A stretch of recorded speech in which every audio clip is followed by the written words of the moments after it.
All right, welcome back. Hopefully you had a delicious lunch, and thank you all to those who donated. So that career closet, it's a wonderful opportunity for our students and alumni to get a professional outfit free of cost. So thank you for your donations today.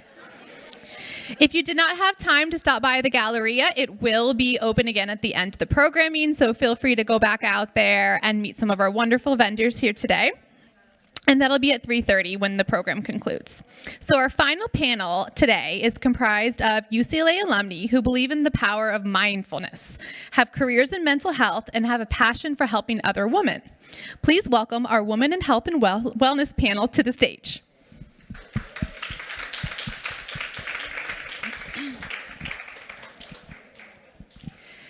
Today's Women in Health and Wellness panel will be moderated by Gennie David Samala.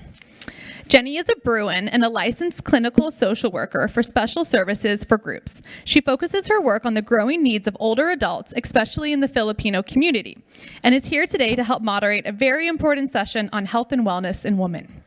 Gennie, please take it away. Hi, everyone.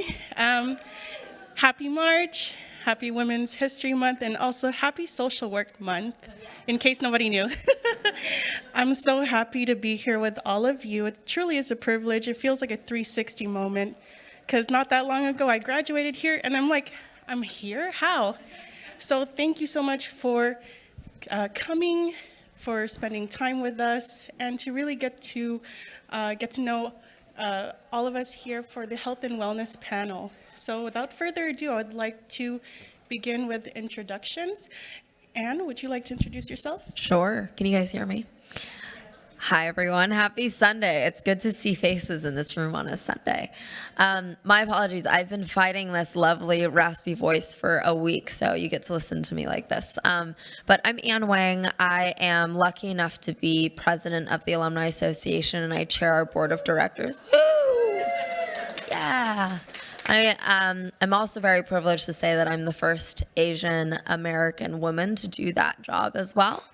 And so very excited to celebrate the power that's in this room and the women that are part of our alumni community, because there are so many change makers. And so my day job, although UCLA sometimes does feel like a day job, which I love, I come from the tech space, so founded a company when I was a student here at UCLA a couple years ago, was lucky enough to raise money and also burn out. So that was my start with my relationship with mental health and mindfulness. It's something that our family talks a lot about. I'm very passionate about the concept of stigma and how we think about shifting that conversation in culture, especially for women.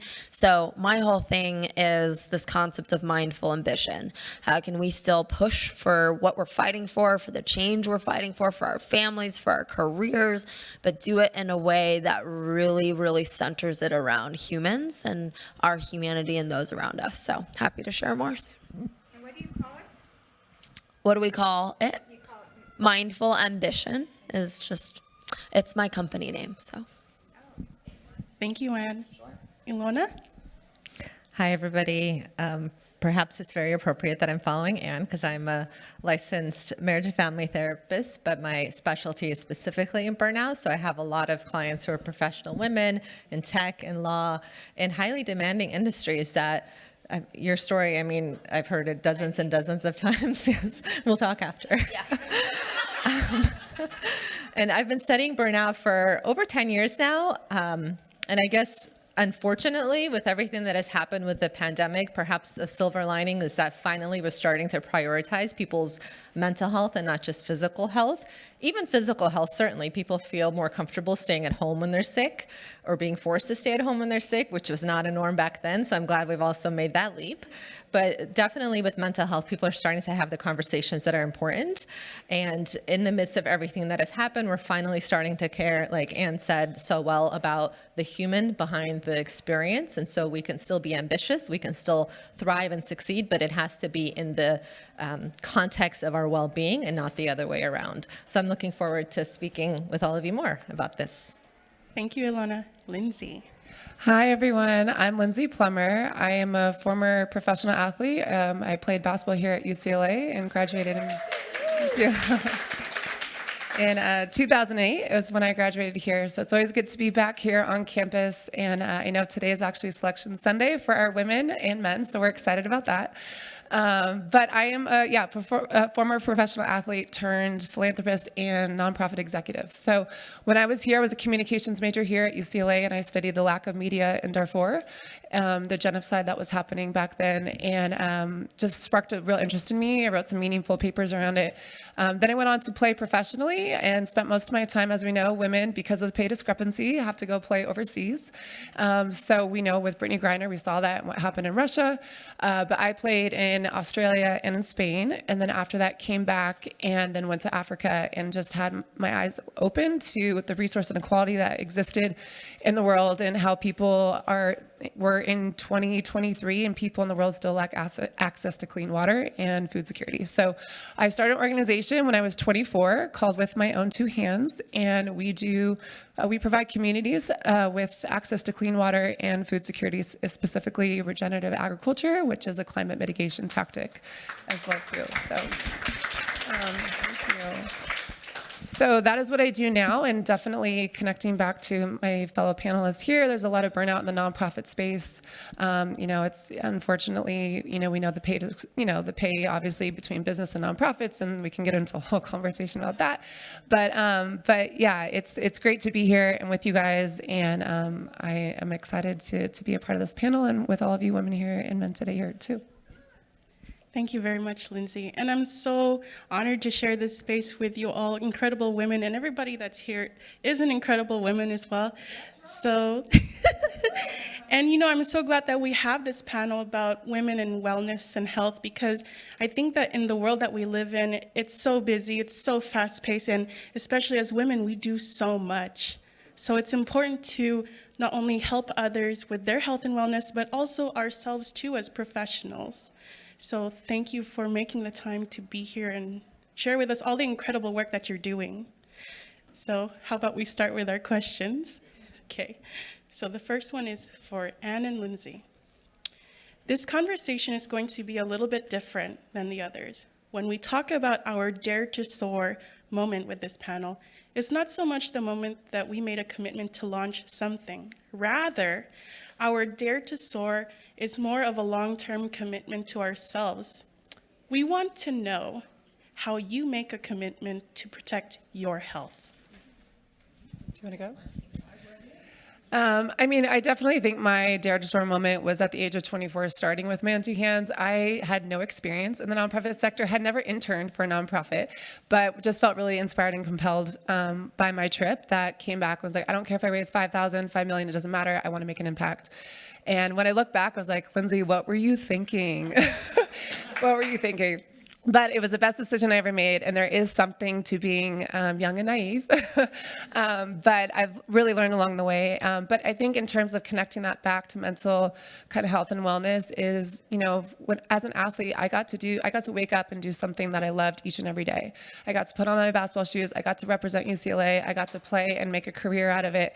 And that is something that I never took for granted and miss. But at the same time, when I got back, I called my agent and I said, I'm retiring from basketball. She's like, are you sure? And I said, yes. And because I can transition into something that I know I will be passionate about, and that I can wake up every day knowing that I'm making a lasting impact in the lives of others, that gives me meaning and impact too. So I really feel like for my mental health, it's really being able to get up and know that what I'm doing is making an impact, and that my work, my legacy, on this planet matters, and how I show up matters. And so for me, that's kind of what I do. But I will say, how that phrase, find what you love and you'll never work a day in your life. I don't agree with that at all. I think if you love something, you still have to work at it, whether that's athletics or whether that's, nonprofit space, whatever it is. But at the same time, you'll wake up feeling fulfilled and enjoy what you do. And I think would be, how I protect it, is staying in a space and in a field that brings meaning and purpose to my life, and where I can feel like I'm making a true impact. So that would be kind of how I protect my mental health and wellness. So. Yeah, I love that. I think the concept of us all having this well, right? Like the well is this concept of how much energy do you have? How much can you give? How much do you have for yourself? And if you can fill it with things that fuel you, work or relaxing or time, the better, because that concept means that you're designing your life and your world around this well. That doesn't mean you have to design it around you. And this is how I've learned it. One is it's seasonal. Like there are seasons where I'm like, I have nothing to give. I've given everything I can to everything else, and I am not doing a good job of taking care of myself at all. And in those seasons, it's a bit of grace, and then realizing that this will pass, and then making a plan of how you can really think about it in the next season. Get to a certain point and then get it down, at least for me, into the DNA of how I design my life and my days. So, you know, for me, the concept of like ambition and mindfulness is it's a spectrum. There's a world where you can really get a internal clock of how full your well is, so that you can choose and design what you want to give attention to in your day and in your life. And there are certain times where you just don't have control of what you can give, and that's a season. And then there are times where, hey, a morning ritual is non-negotiable. A quiet time for me is non-negotiable. And I think the foundation is whatever works for everyone else might not work for you. It's not all about, you know, going to the sauna or going to the gym or getting a massage or, you know, doing meditation. You've got to figure out, I think, what fuels you. So as you said, what makes you tick? What excites your curiosity? What gives you inspiration or freshness? And that takes a lot of internal work. So the things that I try to do is identify what my needs are to fill that well, and then design around it and make sure it's just not negotiable, right? And if something happens and that plan doesn't go well, because, you know, as women, we are the perfectionists, give yourself some grace, and then also say it out loud to the people that love you so that they can really support you in that process. I'm really bad at asking for help. My husband has told me that I'm really, really bad at it. And so I've learned a little bit more to go, hey, I'm just feeling this way when I wake up in the morning. And he doesn't need to action on it. He just needs to know it. So. Thank you. Yeah. Ilona, from therapist to therapist, I want to ask you too, how do you protect your health? You brought up a lot of good points, so I don't want to repeat those things. So coming up with some things that are maybe unique for me specifically. So as a mental health professional, one of the ways that I protect my health is that I'm very deliberate about the clients that I take on, and not just for my own well-being, but also for the well-being of the client. If I'm not like super excited to work with somebody, I may not be the best person to work with them. And so I'm very mindful of having an intake interview, making sure that we're the best fit to work together. I've also practiced and learned and practiced some more of how to set healthy boundaries. And I think this is something that as women, we really have to practice, because society teaches us to not do that, right? Society teaches us that a good little girl is one that's quiet and doesn't have needs and takes care of others and smiles and doesn't make people feel uncomfortable. And so setting boundaries and advocating for oneself is another way that I do that. And those boundaries also include setting boundaries around my personal time. So for instance, if a client wants to see me, but that's when I go to the gym, and I take my gym time very seriously, that's when I go to the gym, and I put them in another time, or we'll have to see each other next week. I mean, certainly not if there's an emergency, of course. I'm a professional first. But if it's just a session that somebody's trying to get in, I'm mindful of my own boundaries and my own space. Thank you so much. Thank you for sharing about how you take care of yourselves. It's so important. Okay. Ilona, this question's for you too. We went through a global lockdown and are still working through a pandemic. Yeah, it's not over yet.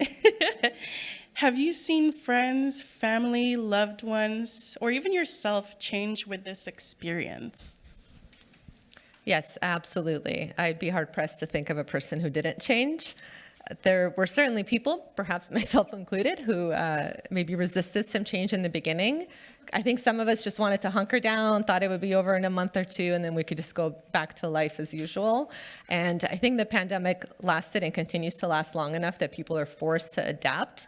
And again, there have been a lot of negative things, of course, that have happened with the pandemic, but the silver lining is that it's forced us to have these types of conversations and to really prioritize our well-being.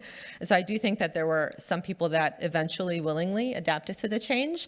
And then there were other people that maybe the pandemic didn't necessarily change them, but it revealed to them who it is that they are.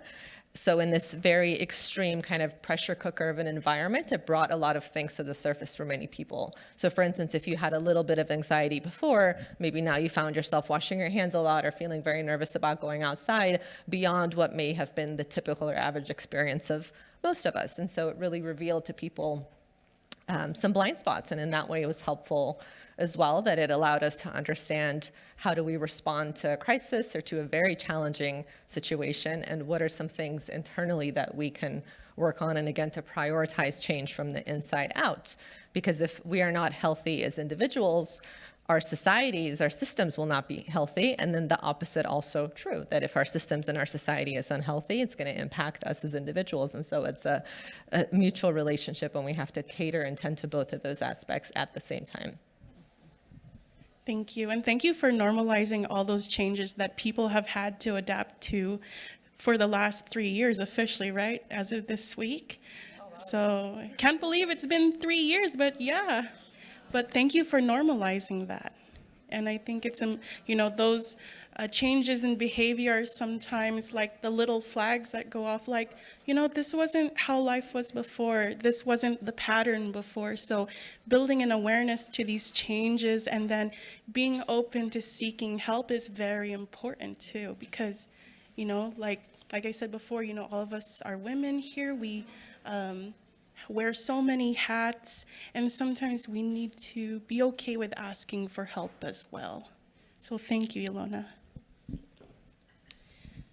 Okay. This has been an important topic to women in politics and the women in the business panel. This is for Ann and Lindsey. How do we help one another as women? With burnout, the stress, and feeling overwhelmed, what role do women play for one another when it comes to alleviating the mental duress? So I'm a mother of a 4 and 7-year-old. And, I think for me, what I would say is that we're all in it together, no matter what stage we're in, and like being able to support one another.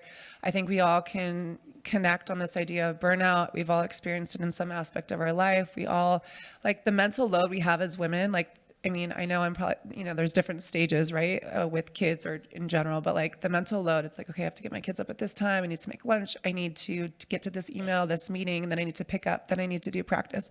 Like the mental load that I carry that differs from what my husband's mental load is very different. And, sometimes I feel like unappreciated, but, so I think that, understanding that we all carry that, within our families, within our workforces, and being able to know that we're all kind of in this together and lifting up one another and, supporting women, I think is huge. And I think, celebrating, the women before us too. We're here in Women's History Month, and being able to, kind of connect to, the people that have come before us and have paved the way, as it relates to workforce.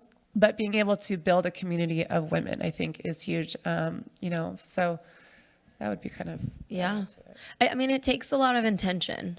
You can kind of go through your day without thinking about who do I need to ask this question to, or who do I need to ask help to, and who can I actually show up for? So I think part of it, especially in various industries, right? Politics is very different than business, very different than startup versus creative. But I was lucky enough to host a dinner Monday night of last week with the CEO of Time Magazine. She's the first female CEO they've ever had. That magazine was built by men to celebrate rich white men. And up until, I think it was like 98 or something like that, there had never been a woman that was the person of the year. It was always man of the year. And so what that magazine did, and this is before she joined on, but luckily what Time did was They went back every year since the beginning of time and named a woman for every single year. And that year celebrated all of them and continue to do that every year on. So for me, it was really, she's a mentor of mine. She's someone who showed up for me when I was pitching my company when I was 21. I had no idea what I was doing. I looked like a student every time I went to go pitch for money. And most of the rooms were white, wealthy men who went, you know, what elementary school did you come from? I was like, actually, I'm asking you for millions of dollars. Please give it to me. And it was this connective tissue of women that made sure I was not only in the room, but mentally prepared to be an underdog in the best way possible. And so that community and people in this room, I mean, Julie Sina, who's sitting there, has been one of those women for me my entire career since I was a freshman. She knew me when I was on campus here. And it's this connective tissue of women who both lead you and who you're meant to lead and support and invest in. And so my biggest recommendation, and this goes back to the dinner on Monday, was I wanted to celebrate Jess, the CEO, because I feel like she's actually entering into war at a corporate company that needs to now understand what it means to be nurtured and led differently in a different season of this centennial anniversary that time is having. So we brought 30 other women to the table and had dinner and just asked each other to be really supportive and open, but also vulnerable and creative in that room, in that space, 2 hours, you know, let's figure it out. Because that's how I've gotten to where I am today. So I just would, it's a lot, you know, we all have very large to-do lists, but put it on your monthly schedule. You know, what's one person, what's one dinner, what's a couple people that I can either ask a great question to or be asked a great question by, and put some time aside, because there are things that you're meant to do that you could never plan or plot out on paper. And sometimes it comes down to who you collide with or who you know, create with. And so putting the time aside has really helped me invest in women. Thank you. Ilona, how do we help other women? How do we support other women? Along the lines of what both of these women have shared, it's important to make sure that we invest and then reinvest in our community, and we recognize female excellence. So if you make it to the top of your company, of whatever it might be, however big or small, right, that you're pulling up other women with you, but not just because they're women, but because they're excellent. Because they're, you know, the other side of the coin is sometimes people get opportunities that can be frustrating for those around us, right? If you feel like, well, I've worked really hard, but if I don't meet some kind of a criteria, then for whatever reason, I'm overlooked for this particular opportunity. And so make sure that you're pulling up women of excellence specifically, and they'll pave the road for other women of excellence. And don't tolerate bullying in the workplace. I think many of us in this room have probably have an experience where we've been undermined or bullied by a female. I worked in the corporate world for some time, and some of the females that I looked up to there were women of color, and they undermined other females in the environment. And I understand why. It's because they had to kind of be hazed, right, to make it to the top, and they still succeeded within a male patriarchal system. And so they learned how to operate within that system rather than recognizing that the system is broken, and so I had to fight this fight to make it, but now that I'm here, I'm going to change it. What they did instead was kind of pass it down. And I've gotten lectures from privileged white women who have told me that my background is I'm Armenian and a refugee, who have given me lectures about working hard and, you know, how important that is to make it to the top. And just, you know, for a lot of women feeling unseen in that type of an environment. But regardless, if you notice bullying in the workplace, whoever it's coming from, even if it's a person of color, even if it's a female, you still have to advocate for what is ethically right and for what is aligned with your values so that we can correct that type of behavior. And that's how you change the system from the inside out. If you're an outsider, it's very difficult to change a system and organization. If you're on the inside, you are in a position of power to change the system from the inside out, and that's how we do it. We don't tolerate things from other people. Thank you so much.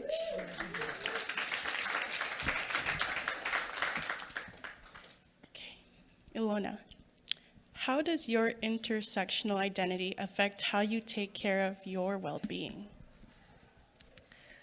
So I'm sure at this point we're all familiar with the concept of intersectionality, but I just wanted to brush up a little bit just so we're all on the same page. And so when we think about intersectionality, this applies to all of us in the room and everybody out there.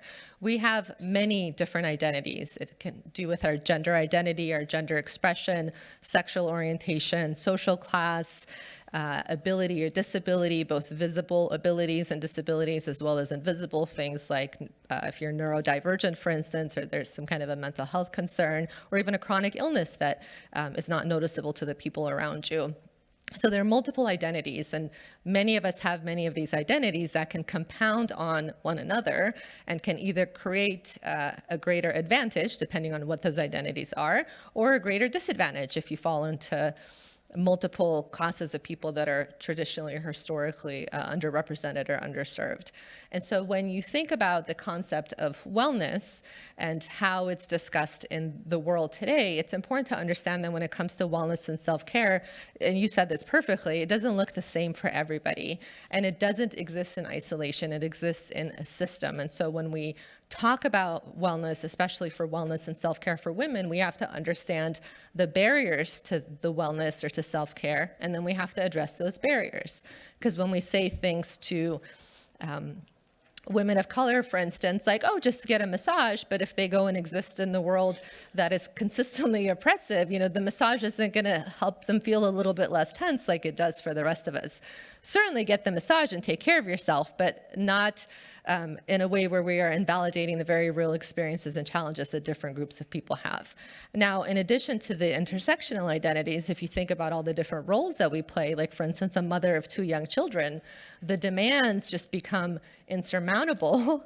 And it's important to, again, recognize that as individuals, we don't exist in isolation, we exist in a system. And so we have to address the system. And as women, the way that we can support ourselves is to, or support each other and also ourselves, is to understand that there's no one right way to be a woman. For me, feminism is supporting all women in the choices that they make. You want to be a mother of 2 children? Excellent. You want to be a mother of no children or 5 cats, whatever it is? Great, that's good for you, right? You want to have a full-time career and you want to focus on your career. I fully support that. And you want to not work a day in your life? I support that, and I want you to mentor me on how to do that also. But allowing women to live their lives and however they want to define their life and womanhood for themselves, and supporting women in those choices. And the reason why I say that is I have a lot of corporate clients with all sorts of backgrounds and lifestyles, and you'll hear mothers who really struggle to leave work on time to pick up their kids. And then on the other side, you'll hear younger women who really struggle to leave work on time because the mothers at work left to pick up their kids and they missed their yoga class. And so making sure that you're supporting, again, women and all the choices that they make. And if you are leaving work on time to go to yoga, that's excellent. You're taking care of yourself. If you're leaving work on time to take care of your children, that's also excellent. And so not competing amongst ourselves and what it means to be a woman or having a hierarchy of more of a woman or less of a woman, just understanding that while we are all in this together, we are having very unique experiences. And so supporting whatever that looks like for the other person, even if it doesn't look or feel familiar to you. Thank you. Okay, this is for everybody here. What advice would you give, especially those who are feeling pressured to do everything right now?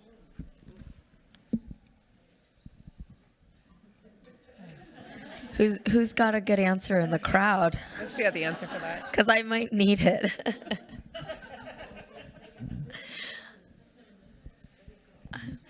I know. I have an idea. I have an idea. Sorry. Good question, by the way, whoever threw that curveball. Do you have an idea? Yeah, because I'm trying to teach it to my 13-year-old. Yes. And she's always beating herself up for not getting 105% in Yeah. all her classes. And I've been working really hard at teaching her that if she's struggling, it's because she's learning something. And learning something is going to take you to the next level. So if you don't succeed at 100%, it's because you just don't know it yet. And so you're having to learn what that is. And I'm saying this almost every day, Wow. because she's really hard on herself. And for whatever reasons, I don't have that. So I'm able to give that to her and to teach her, that struggling just means growth. And growth is what you need to accomplish your goals. Because if you already knew everything, then this is where it ends. You're not going from here. I love that. That's such good advice. Anyone else have something? Yeah, let me run up here. Thanks, Haley. You're welcome, Amy. Hi, everyone. My name is Amy. I'm an acupuncturist by trade. I got the question, I think, was around servicing around, like, how do you deal with having to be right or perfect, right? Is that correct? So I have this problem a lot for myself, and the way that I see it, and I kind of resonate with what you were saying, in that we want to make sure that we take advantage of all the failures too, because sometimes we're so obsessed with succeeding that we forget the failures is actually the thing that helps us, to your point, to grow, right? There's the Lean Startup. I don't know if you guys ever read it, but it's essentially, you want to fail as often, as early as possible, in order for you to iterate and make those changes, be it transformation within yourself or in your business. That's all I have to say. Thank you. Thank you. Yeah, that was awesome. That's wonderful. Thank you. All right, we're actually going to open it up to Q&A. So that was the perfect segue, actually. So does anyone else have another question? Zoom chat too. We would love to get some in there. Wait, can I just say that was a great example of delegating, because we did not have to answer that question. No. Sharing and the load, yeah. Questions? Right here? Good afternoon, ladies, and thank you for sharing your stories and experiences. I have a question. I'm taking it back to the whole idea of health and mental well-being. Being African-American and growing up, my mother was really affiliated with the church, and so she would often say that Black people, we don't have problems, we just take it to God and He'll work it out, right? But as we got older, our older sister ended up being diagnosed with schizophrenia, right? And, the church probably can't help you if they don't have those particular skills. But this has been coming up all morning about culture and feminism and being female. Can you guys talk to how one's culture does impact how we approach being, being the boss, or being bossy and being selfish, basically, right? Making selfish more of a positive thing, taking care of yourself.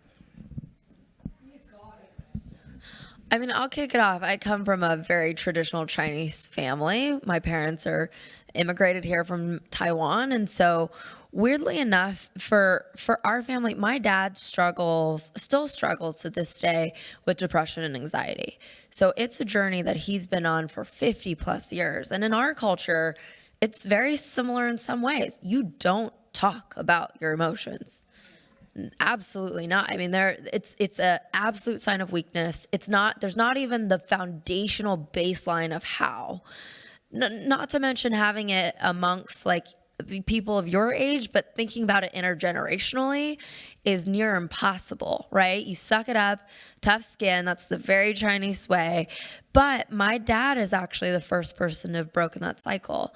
He struggled with depression so much and so deeply that he vowed to not only like invest his personal time and wealth into mental health, especially for entrepreneurs. He is one as well, but he saw it pretty early in me as well. So he's really taken away the stigma from our family. And I was, I think 16 when he had the first conversation and said, "Hey, this is what a panic attack feels like. This is what burnout is. By the way, you're absolutely fine. You're not broken. Do not be afraid. I've gone through this, and it actually is in some ways a blessing. Think about it in some ways where if you can figure out how to listen to yourself and understand why you're feeling a certain way and avoid the triggers environmentally and emotionally, then you're going to be stronger, more resilient than everyone else around you." So I think culturally, it is very, very difficult, but it just takes one person to be able to change that within a family, as scary as it is, and lead with that example. And, that's going to be passed down to my kids. So I don't know if that helps, but. I could add to it too.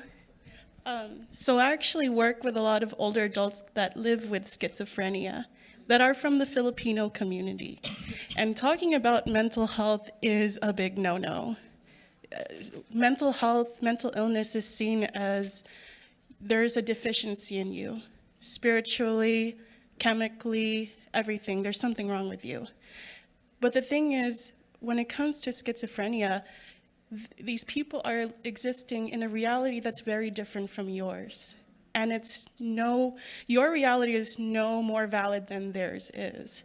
So it's really like, how do you live with it? You know, and I work with older adults, right? So they come to me after many decades of no treatment, no medication, and they have no family sometimes. And so when I meet them, I'm at a crossing point where it's like, how do we make sure that you have a home to sleep in? How do we make sure you have food in your belly? How do we have these basic needs? So culturally, we always meet the person where they're at. So, you know, if it's spirituality, you know, we try to utilize the strengths perspective to be like, how do we utilize your spirituality to help build bridges for you? You know, so for example, I have Filipinos who are Catholic, right? So instead of seeing themselves as cursed, you know, we talk about, okay, how do we use prayer as a form of meditation to bring calm into your life instead of being labeled as a cursed person? So there's lots of creative ways to address mental illness and stigma in culture. You know, it's just, are you willing to sit down eye to eye with the person and listen to them? Heart to heart. Heart to heart, eye to eye, soul to soul. Because it takes a person with a big heart to reach out, you know? So just wanted to share. Thank you, Gennie. Cheryl, do you have a question? Quick one. Also, I don't know how many of you had, excuse me, done research in the trauma and the DNA of each of these groups of people that we're all coming from. And again, I have this perspective on the religion because I'm a filmmaker. When you write the story, you walk into the story, you own the story, it's you.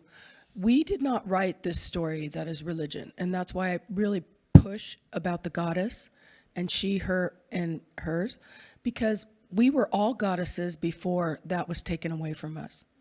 So until we own that and go back and really pull it out, I think that we're going to all struggle, and especially with these words. Again, everyone's using guys and mentor, but we have to put our words back, us back into our words, and also what we know of our past, okay? And then pull those strengths forward, I think. Thank you.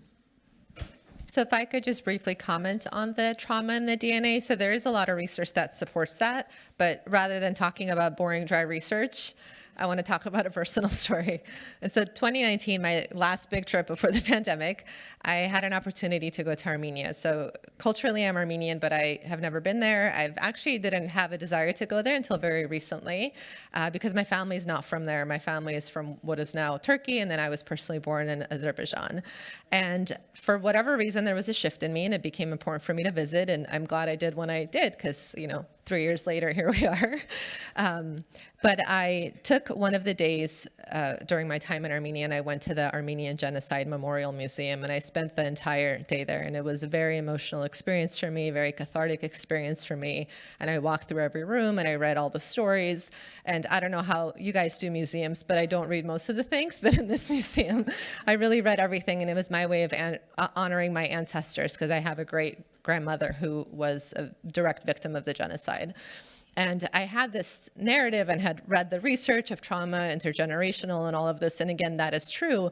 But at some point, I realized that my great-grandmother went through so much for me to be here today, all these generations later, that I can have the life that I have and complain about, relatively mild issues compared to what she experienced. And she really had this will to live and to continue to persevere. And so I recognize at that moment that trauma is intergenerational, but so is strength, so is survival, and that her strength coursed through my veins. I am her descendant, and the strength that she had to continue living despite experiencing just the most tragic and brutal type of experience, she wanted to continue to live and survive, and she had children, and they had children, and they had children, and here I am, right?